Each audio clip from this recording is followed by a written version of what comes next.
How did the world's greatest power collapse in a single day? The United States, the most advanced nation in terms of economy, prosperity, and purchasing power, was suddenly crushed under the weight of its own system. The year was 2008. A bomb had essentially been dropped on the heart of the world. When people woke up that morning, they realized their jobs, their cars, even their futures had been taken from them. For the first time, America became the victim of the very order it had created. Everything had started in the early 2000s, built on dreams written on paper and an economy that was said to be unbreakable. In the early 2000s, America was experiencing one of the greatest periods of prosperity in its history. Low interest rates filled the country with banks competing to hand out loans. Buying a house had become as easy as buying a car.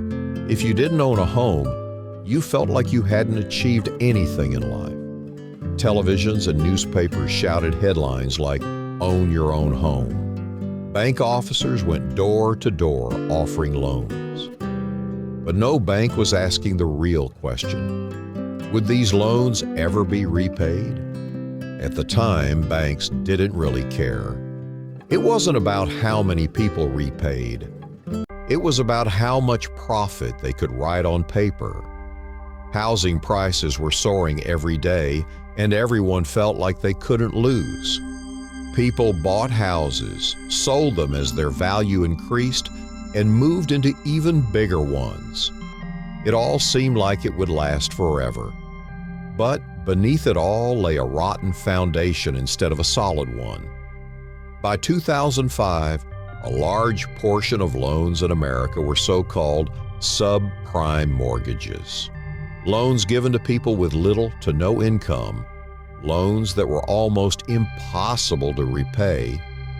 Banks began selling these loans to investment funds, which meant that a single family's debt had now become a product traded in the global market. It was brilliant, but no one truly knew whether those debts could be repaid, what homes were really worth, or how long this could last. Then came the inevitable moment. Housing prices started to collapse. The foundation cracked beneath everyone's feet. People realized that the value of their homes had fallen below the amount they owed the banks. They couldn't sell their houses, couldn't pay their loans. And the banks began collapsing all at once. Like a row of dominoes, the entire structure fell apart in an instant. By September 2008, one of America's most powerful investment banks, Lehman Brothers, went bankrupt. This collapse struck the heart of global finance like a thunderbolt. Wall Street had never been so silent. Investors were in shock. Stock markets lost 10% of their value overnight. People rushed to ATMs, but what they didn't know was that the money they saw on their screens existed only on paper.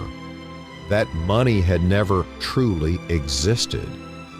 At that moment, the government launched the largest rescue plans in history. Declaring too big to fail, it printed billions of dollars conglomerates, insurance giants, automotive empires. All survived thanks to the taxes paid by ordinary citizens. But meanwhile, tens of millions of ordinary people ended up homeless. Streets were covered with foreclosure signs.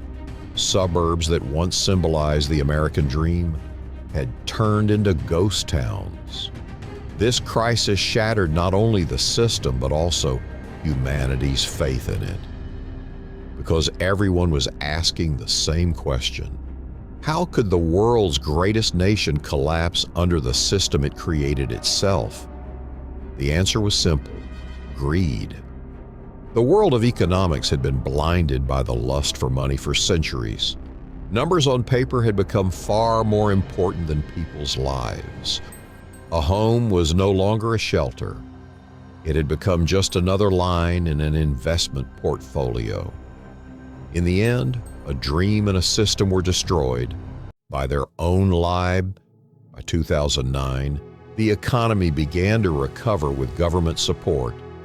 New laws were passed, institutions were placed under strict supervision. But the sense of mistrust in people's hearts didn't fade easily. The millions who had lost everything had learned how fragile that so-called dream really was. Even today, the 2008 crisis is remembered as far more than an economic event. It was a moral collapse, because that year, not only institutions but also humanity's conscience went bankrupt. Perhaps the universe was teaching us a lesson. No matter how much wealth or power you have, without transparency, justice, and conscience, every foundation you build will eventually fall. Thank you for watching until the end of the video. Share your thoughts or memories about this topic in the comments. Don't forget to like the video and subscribe to the channel. See you next time.